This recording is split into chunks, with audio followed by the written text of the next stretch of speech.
Every character, location, or experience you've read about in my crime fiction novels holds a piece of reality. I'm Helen Taylor. Welcome to the story behind my stories, the video podcast where crime fiction meets my authentic experience. Here, we delve into the real-life inspirations and intimate stories that shaped my novels. Discover how my everyday encounters, adventures, and travels translate into tales as gripping as they are genuine. The story behind my stories goes behind the words on the page to reveal the backstory that inspires my writing. Hit follow or subscribe and ensure you're part of this journey. Hi, welcome to Season 2 of the story behind my stories. Season 1 was the story behind Tie-Dye, my first novel, and Season 2 is the story behind Connecting Trains. Now, Connecting Trains is set here in Surrey, where I live, but I wrote it when I was in Thailand after I'd written Tie-Dye. So I think to start, I have to start at the beginning and explain how I ended up in Surrey and experienced the area. Again, for me, the location is a fundamental character in my novels. And so explain how I ended up in Surrey. I was born and brought up in a place called Iver, which is near Uxbridge, which is near Heathrow. That was my whole childhood, and I went to school in Slough, and I'd never been, except to visit some family friends, over this neck of the woods.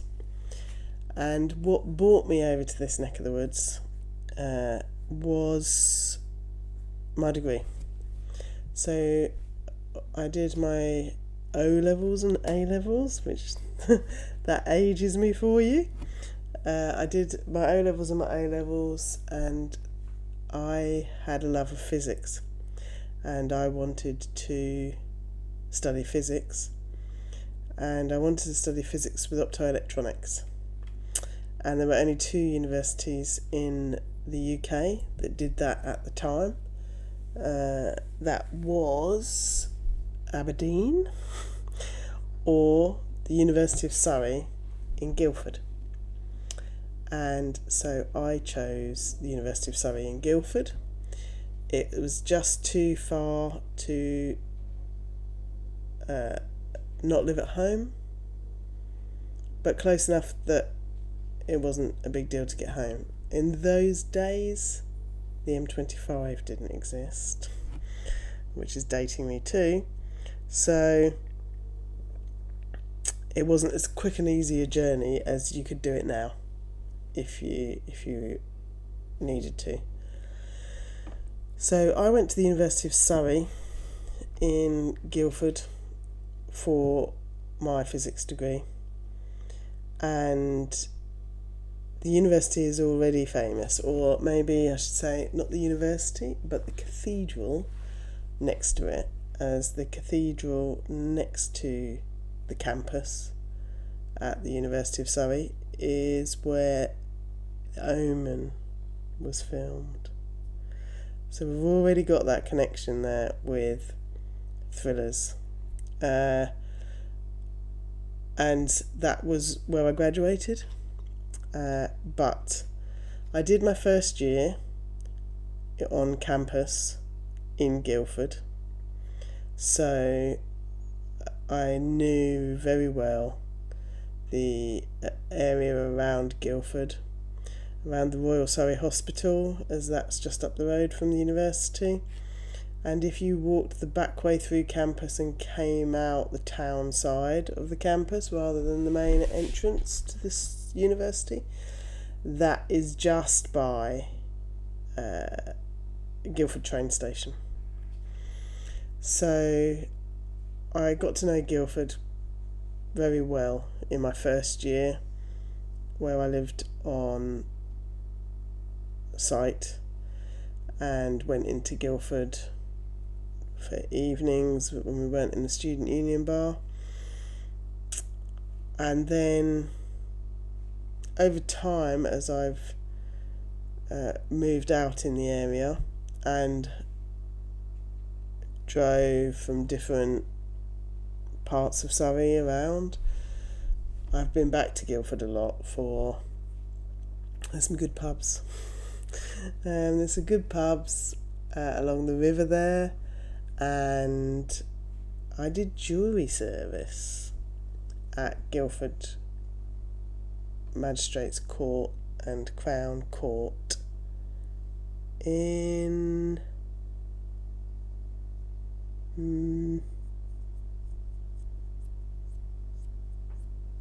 I think it was around 2016. I'm not sure. I can't remember. But I did jury service there. So, and even more recently, I was over there doing a pottery course. And Guildford has a great ice rink. And when my daughter was born, I would regularly take her to see the Christmas panto on ice at Guildford. She did her swimming lessons at Guildford. There's a great soft play at Guildford. So Guildford, in all aspects, from the early 1990s, when I was at university there, all the way through to present day. I'd spent a lot of time in Guildford, frequenting different parts of it. So I came to know Guildford very well, and particularly the train station. And I'm trying to think why I knew the train station quite well. I think it was, so at the end of my first year, I had to move out of halls of residence, and Guildford's really expensive, so I wasn't going to get to live in Guildford and have just a little walk to uni. And at the time I was in a relationship. We moved to Woking, very near the town centre. There's a main road sort of out of Woking, Walton Road, which runs parallel to the railway line, but one road over. So one road runs literally right along the railway line, and then Walton Road was one line over, but Walton Road comes out from the centre of town rather than the edge of town where the railway line was. So I lived down there. We rented a place on Portugal Road off of Walton Road. We rented a place there for a short time, and then we rented a place at the end of Walton Road, which is just close to the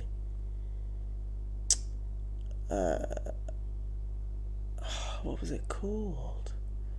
There's a little trading estate there, which had a company called Surrey Diagnostics. I don't know if they still exist, and they make diagnostic equipment and do assay testing and creation. And I worked for them in the third year of my degree. I tried McDonald's for 2 days, and then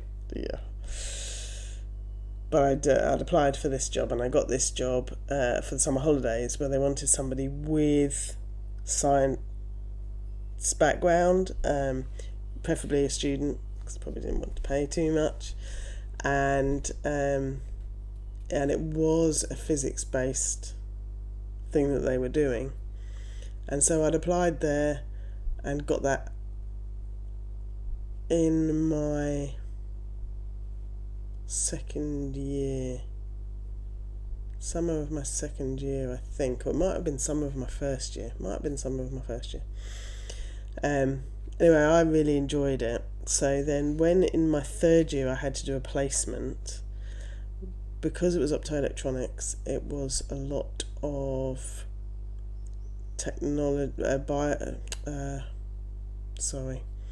it was a lot of telecoms companies, BT, or the MOD and defence based, because they were the sort of leading edge companies or organisations that were using optoelectronic technology.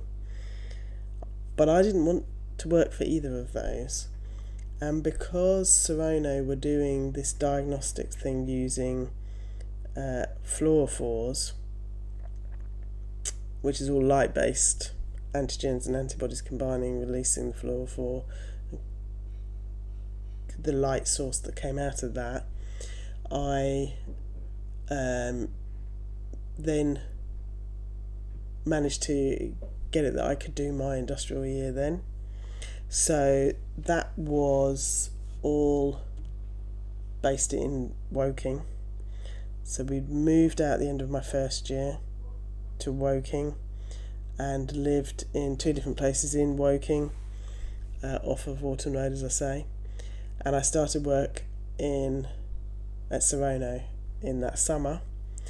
Then we bought a house. I should probably introduce him now.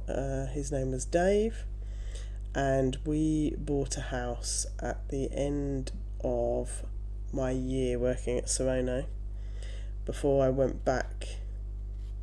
No, must have been the year before I started working for Surrey. We bought a flat, a maisonette, ground floor maisonette, which was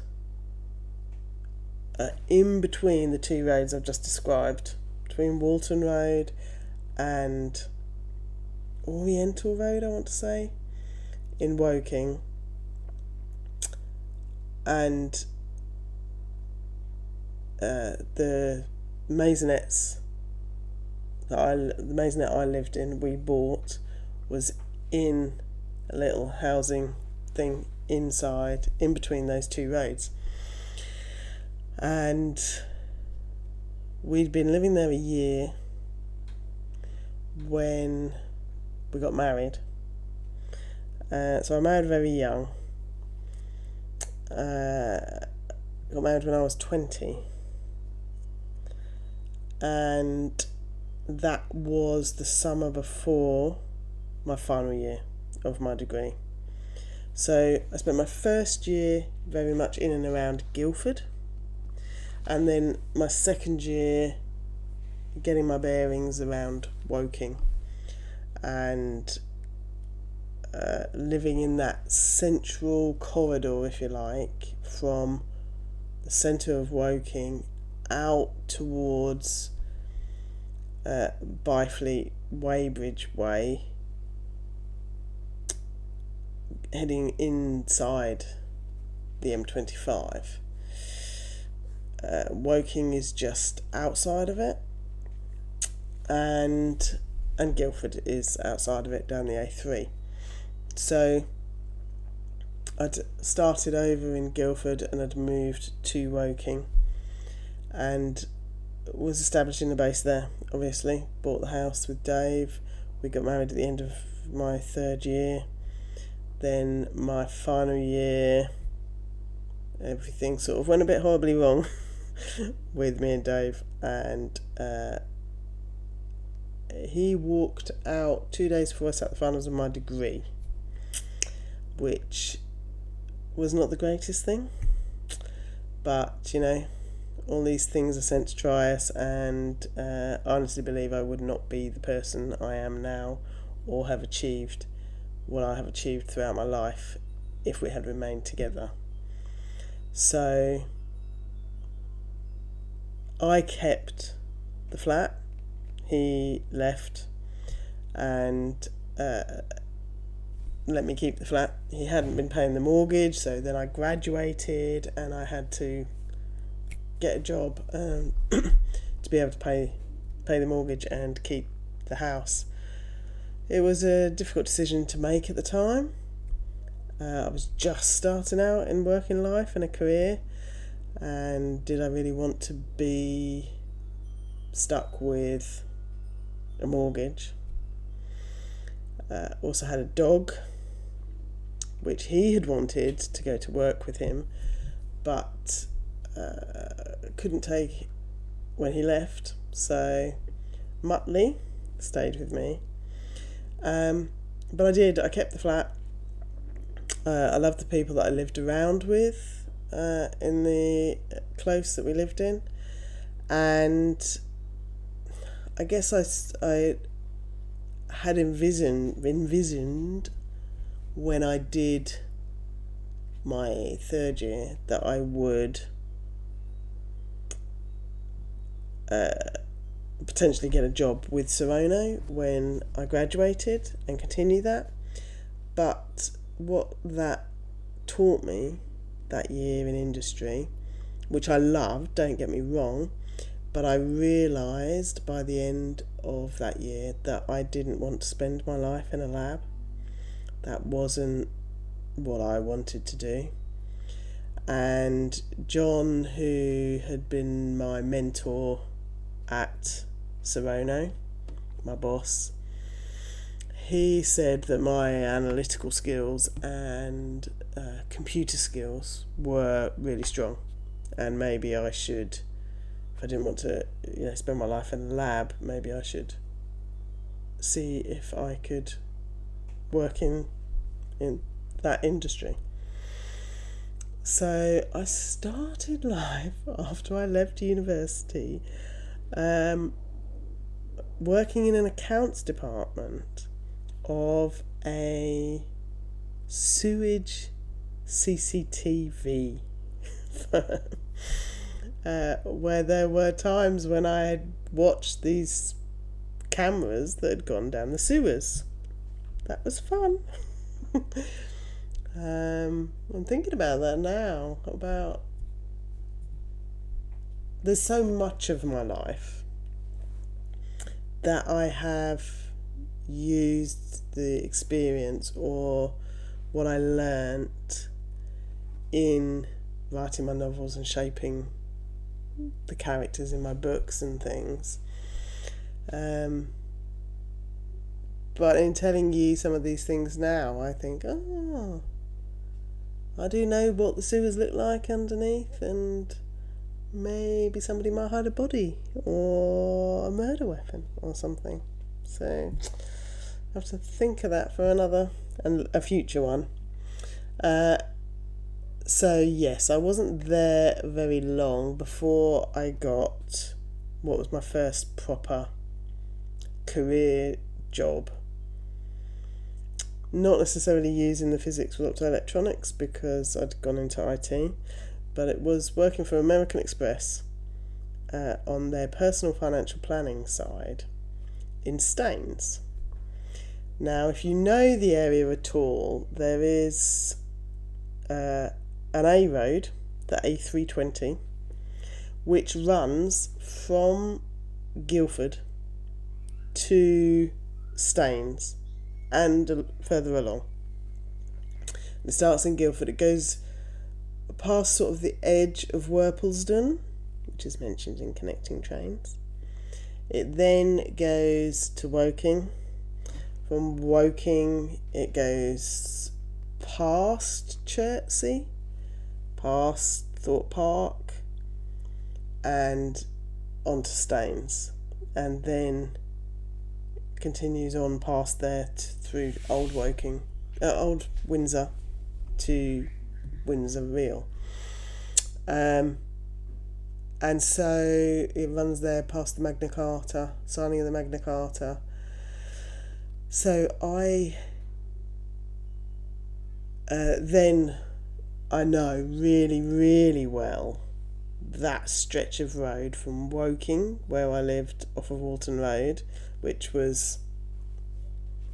ran a little bit parallel the other side to the A320, which you get to Woking from Guildford on.